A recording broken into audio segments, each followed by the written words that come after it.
Assalamualaikum warahmatullahi wabarakatuh. Wassalatu wassalamu ala asrofil anbiya'i wal mursalin Nabina Muhammadin sallallahu alaihi wasallam wa ala alihi wa sahbihi ajmain. Wa qala Allah ta'ala fil Qur'anil Karim, ittaqullaha haqqa tuqatih wa la tamutunna illa wa antum muslimun. Oke, selamat sore para sedulur YouTube, ketemu lagi dengan saya Bung Wijanarko. Oke para sedulur, seperti biasa di sore hari ini saya ingin mengajak para sedulur saya, sobat-sobat saya yang sudah subscribe dan join di kanal YouTube saya untuk ngobrol-ngobrol santai seputaran hal-hal yang bersifat religius. Oke teman-teman, dalam salah satu hadisnya yang diriwayatkan oleh Imam Ahmad ya, Rasulullah Shallallahu Alaihi Wasallam bersabda yang bunyinya sebagai berikut: Bismillahirrahmanirrahim. Yatba'u dajjalu min Yahudi asbahan sabuna alfa alaihim toyalisah, yang artinya sebagai berikut: Yatba'u dajjala min Yahudi asbahan. Dajjal diikuti oleh Yahudi dari kota Isfahan atau kota Asbahan atau kota Isfahan yang sabuna alfa 70.000, yang jumlahnya 70.000 orang, alaihim toyalisah, dan mereka menggunakan toyalisah, yaitu pakaian khusus daripada orang Yahudi seperti jubah yang menutup kepala sampai bahu ya, yang warnanya apa itu ya, warnanya biru kan, bergaris-garis putih gitu kan, itu toyalisah yang di apa, dalam beberapa riwayat juga disebutkan toyalisah adalah jubahnya kaum Yahudi ya. Jadi Dajjal akan diikuti 70.000 Yahudi yang dari kota Asbahan, dan mereka menggunakan toyalisah, dan ada salah satu hadis lagi ya yang diriwayatkan oleh Abu Bakar As-Siddiq radhiyallahu anhu yang bunyinya sebagai berikut: Bismillahirrahmanirrahim. Yatba'uhu aqwamu ka'anna wujuhahum majanul mutraqah, dan dia diikuti oleh suatu kaum ka'anna wujuhahum majanul mutraqah, suatu kaum yang wajahnya itu seperti perisai yang dilapisi oleh kulit. Nah ini kita nggak tahu kalau yang ini ya, kalau yang kotanya Asbahan ini kan, kota Asbahan ini sebuah kota yang adanya di provinsi, salah satu provinsi di Iran, yang di situ memang ada apa daripada reaktor nuklir Iran ya, yang dibangun di zamannya Presiden Mahmud Ahmadinejad, dan penduduknya subhanallah gitu kan, penduduknya saat ini adalah mayoritasnya orang Yahudi di kota Isfahan. Dan saya yakin ini adalah Yahudi yang asli yang masih tulen ya gitu kan. Karena memang Yahudi yang ada di Israel sekarang itu kan Yahudinya memang keturunan Yahudi yang udah diaspora ke Eropa ya, ke Polandia, ke Jerman gitu kan. Bahkan diyakini nggak semuanya itu juga murni Yahudi. Karena dulu di zaman di Eropa Timur juga banyak kaum orang-orang Slavik, orang-orang penduduk asli di Eropa Timur yang kemudian masuk agama Yahudi, walaupun mereka tidak merupakan etnis Yahudi. Yang jelas Yahudi yang ada di Israel itu adalah Yahudi yang sudah keturunan, karena memang mereka bercampur baur, sudah persilangan antara orang Yahudi yang diaspora ke Eropa dengan orang asli Eropa yang disebut Yahudi Askenazi gitu kan. Kalau yang di Iran ini kan memang saya yakin ini Yahudi yang memang ada kaitannya langsung dengan Yahudi yang dulu yang ada di Israel, yang saya pikir masih tulen. Jadi kalau kemudian Dajjal dikatakan tuh munculnya dari Israel, saat ini kan dikatakan ada orang yang udah apa di Israel yang dianggap itu Dajjal ya, diyakini itu Dajjal oleh orang-orang Israel yang mengaku dia memang rajanya orang-orang Yahudi itu kan, seorang rabi. Kalau itu kita bisa bantah karena ya Dajjalnya sendiri munculnya dari kota Isfahan. Kalau kita referensi kita bukan dari segitiga Bermuda, bukan dari Amerika ataupun Israel, tapi dari sebuah kota, di kota Isfahan. Yang mana kota Isfahan, Dajjal sendiri dikatakan dalam sebuah hadisnya bahwasanya dia akan muncul dari sebuah bumi ya, min ardil bimasriki yukolulaha Khurasan, dari wilayah yang namanya Khurasan. Dan kota wilayah Khurasan tuh berdampingan dengan provinsi apa Iran ya, provinsi Isfahan yang ada di Iran. Khurasan sendiri kan memang suatu region antara Turkmenistan, kemudian sebelah sini ada Pakistan, sebelah sononya Afghanistan, dan ini sebagian ada di Iran. Nah, yang provinsi Isfahan yang ada di Iran ini bersebelahan dengan kota Isfahan. Kota Isfahan penduduknya juga mayoritas orang Yahudi. Nah, ini memang benang merahnya sekarang udah bermunculan ya. Yang dulu yang disebutkan oknum-oknumnya sudah bermunculan. Dan ada lagi yang dibilang tadi ya teman-teman, yatba'uhu aqwamun ka'anna wujuhahum majanul mutroko. Kemudian dia juga diikuti suatu kaum yang wajahnya seperti perisai yang dilapisi kulit. Nah, nggak tahu kita ya ini kan apa ini kan. Ini kita menginterpretasikannya siapa ini kan. Kalau Yahudi Isfahan sudah jelas gitu. Kalau kemudian suatu kaum yang wajahnya seperti perisai yang dilapisi kulit, kita nggak ngerti karena memang berbatasan dengan itu ada provinsi Turkmenistan ya, suatu negara di Asia Tengah, dan juga Afghanistan, kemudian dari Pakistan. Apakah orang-orang yang kemudian kita kurang ngerti nih wajahnya seperti tameng yang kemudian dilapisi oleh kulit. Yang jelas teman-teman, kalau kemudian banyak yang berpendapat Dajjal itu masih dibelenggu, masih dirantai, saya pikir kalau saya sendiri mengatakan Dajjal itu sudah lepas dari belenggunya. Dajjal itu sudah lepas dari rantainya. Kenapa? Karena memang Dajjal ini memang di zamannya diyakini sudah ada kemungkinan besar udah lepas dari belenggu ataupun rantainya, dan itu sejak dari zamannya Nabi Muhammad SAW. Dan ada suatu peristiwa bahwasanya di kota Madinah dulu ada seorang anak Yahudi gitu kan, yang namanya Ibnu Sayyad, yang memiliki kemampuan melihat hal-hal yang gaib gitu kan, bisa meramal tentang hal-hal yang akan terjadi di masa depan gitu kan. Dan kemudian suatu ketika Rasulullah SAW juga mendatangi anak tersebut karena beberapa orang meyakini bahwasanya si Ibnu Sayyad ini adalah Dajjal, jilman daripada Dajjal, yang mana memang Dajjal digambarkan nanti akan muncul dalam wujudnya adalah seorang Yahudi. Dan Ibnu Sayyad itu waktu dikunjungi Nabi Muhammad SAW, dia masih berusia 7 tahun dan dia masih main-main ya dengan kawan-kawannya anak-anak kecil.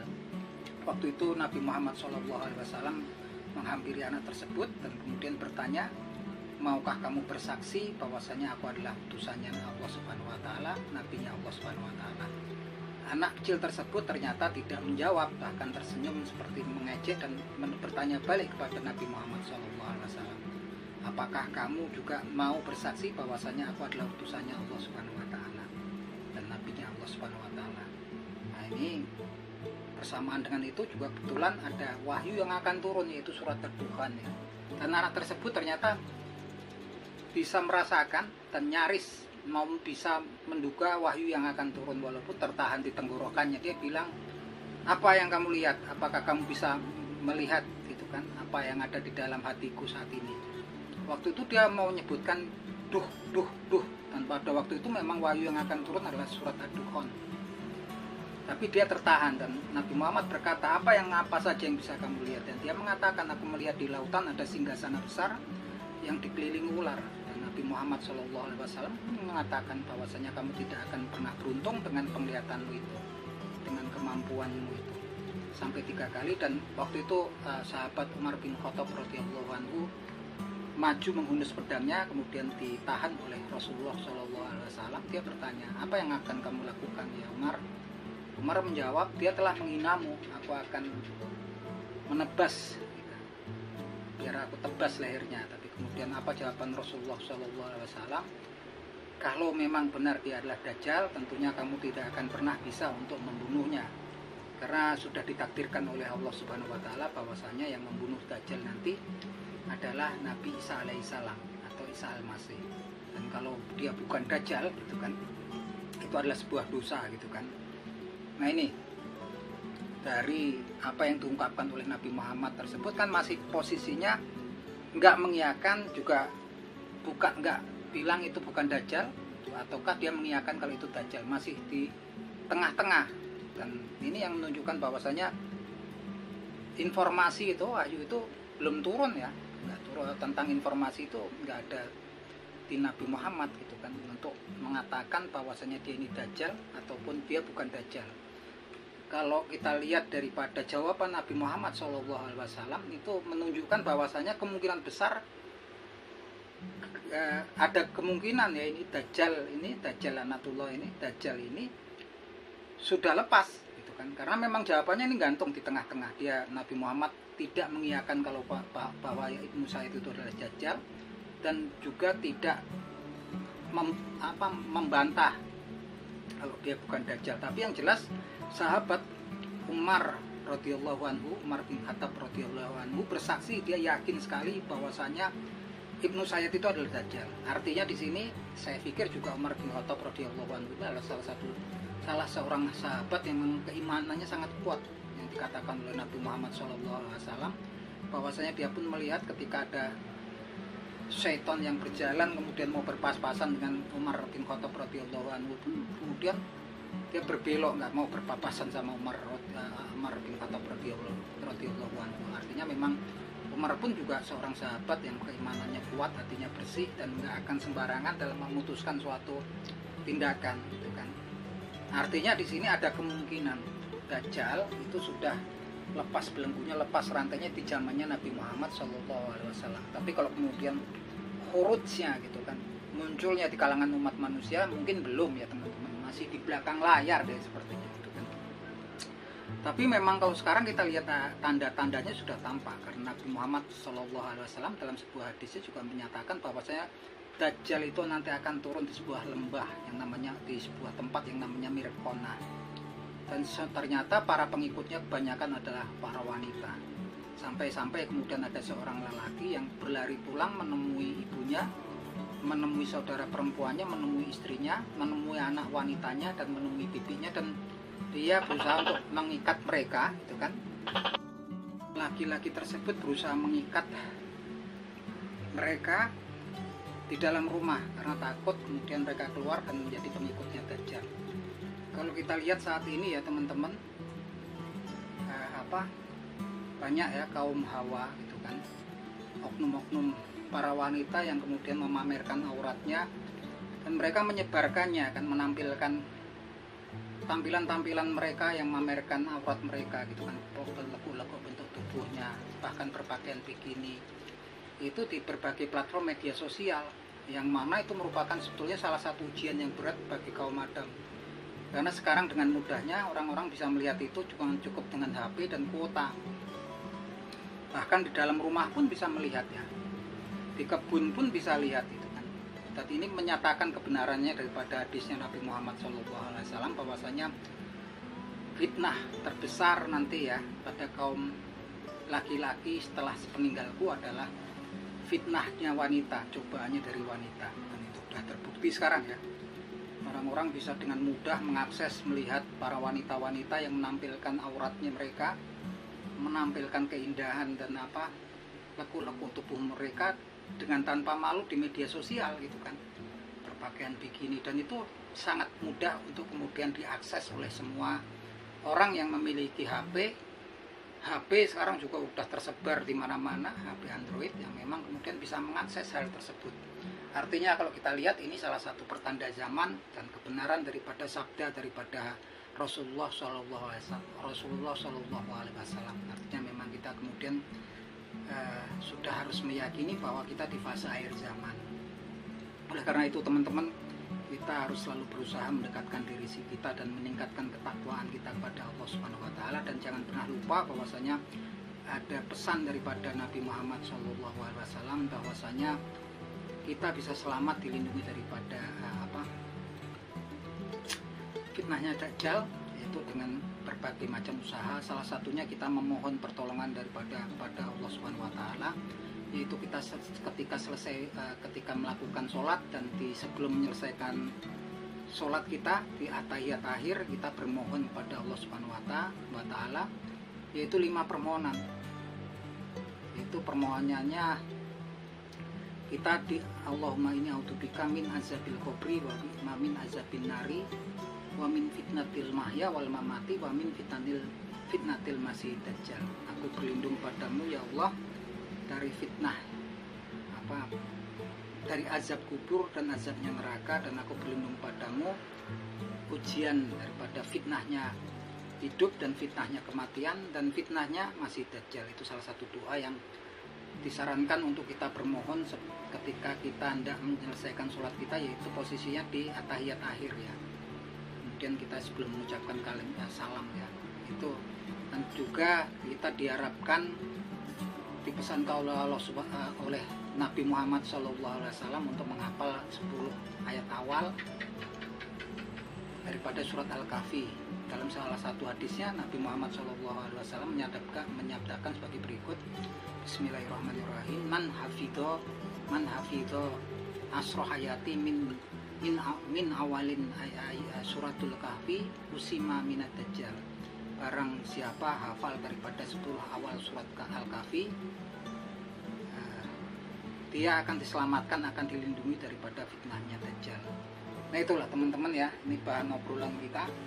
Dan saya pun masih bertanya-tanya bahwasanya Dajjal itu diikuti oleh 70.000 Yahudi Isfahan. Itu sudah jelas ya, kota Isfahannya sudah ada, Yahudinya sudah ada. Mereka mayoritas di kota Isfahan di Iran. Dan kemudian dia akan muncul ya dari region Khorasan, itu udah jelas. Wilayah Khorasan sekarang sudah ada. Yang saya masih tanda tanya adalah kemudian dia diikuti oleh suatu kaum yang wajahnya itu seperti perisai yang dilapisi kulit ya. Aqwamu ka'anna wujuhahum wajanul mutrokoh, itu masih saya tanda tanya gitu kan. Tapi yang jelas di situ juga ada suku apa ya, Turk ya, ada Turkmenistan, sebelah sini ada Afghanistan, kemudian ada Pakistan. Wah, karena memang disebutkan itu ya suku-suku Turk itu akan berperan juga. Apakah yang mengikuti Yahudi Isfahan dan orang-orang yang memang suku-suku yang ada di daerah Turkmenistan itu yang dimaksudkan seperti itu, kita nggak ngerti. Karena Turkmenistan ini kan daerah di Asia Tengah yang memang penduduknya campuran ya. Mereka aslinya adalah orang Kaukasia, orang kulit putih, tapi dulu di zaman ekspansinya Mongolia mereka dikuasai Mongolia. Dan terjadi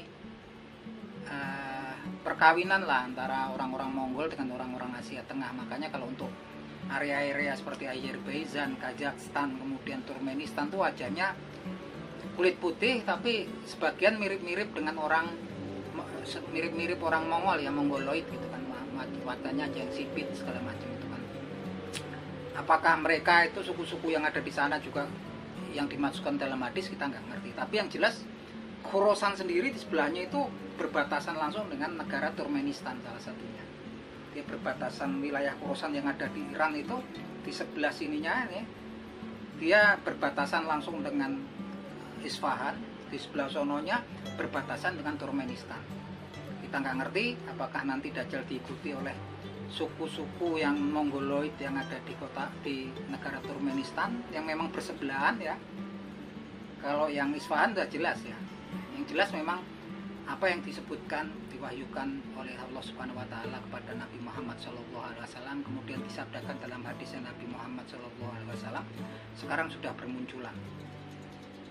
Isfahan sudah ada, Khorasan sudah ada, Yahudi Isfahan sudah ada. Orang-orang yang wajahnya seperti perisai dilapisi kulit, sepertinya suku-suku yang ada di Asia Tengah, kita nggak ngerti gitu kan ya, di sekitaran Asia Tengah gitu kan. Karena memang kan di Asia Tengah juga banyak orang Yahudinya juga ya, Uzbekistan, walaupun negaranya negara yang memang orang Islamnya banyak tapi juga Yahudinya banyak ya, seperti Uzbekistan, Kazakhstan gitu kan.